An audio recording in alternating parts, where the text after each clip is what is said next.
ప్రతిరోజు సోషల్ మీడియాలో ఎన్నో రకాల వీడియోలు వైరల్ అవుతూ ఉంటాయి. కొన్ని మనల్ని ఆశ్చర్యపోయేలా చేస్తాయి, మరికొన్ని ఆలోచింపజేసేవిగా ఉంటాయి. డబ్బు ఖర్చు లేకుండా నిమిషాల్లో కష్టమైన పనులు కూడా ఈజీగా చేసుకునే కొత్త కొత్త ఐడియాలను ఇస్తాయి కొన్ని వీడియోలు. అలాంటిదే ఓ వీడియో ఇప్పుడు సోషల్ మీడియాలో వైరల్ అవుతుంది. ఈ వీడియోలో ఒక మహిళ మిక్సర్ గ్రైండర్ల బ్లేడ్లను పదును పెట్టడానికి ఒక అద్భుతమైన ట్రిక్ ప్లే చేసింది. ఆ మహిళ మిక్సర్ బ్లేడ్లను పదును పెట్టడానికి ఖాళీ మెడిసిన్ స్ట్రిప్స్ను ఉపయోగించింది.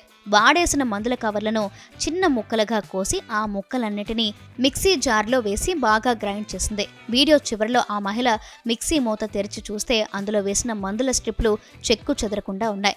కానీ మిక్సీ జార్లోని బ్లేడ్లు మాత్రం చక్కగా పదునుగా ఉన్నాయి. ఈ వీడియోను ఆ మహిళ తన ఇన్స్టాగ్రామ్లో షేర్ చేస్తూ, ఈ విధంగా మీ మిక్సర్ బ్లేడ్ పదునుగా మారుతుంది, ఎటువంటి ఖర్చు లేకుండా అంటూ క్యాప్షన్ ఇచ్చింది. ఈ వైరల్ రీల్ ను ఇప్పటి వరకు 2 లక్షల మందికి పైగా వీక్షించారు. అనేక మంది దీనిపై తమ అభిప్రాయాలను తెలియజేశారు.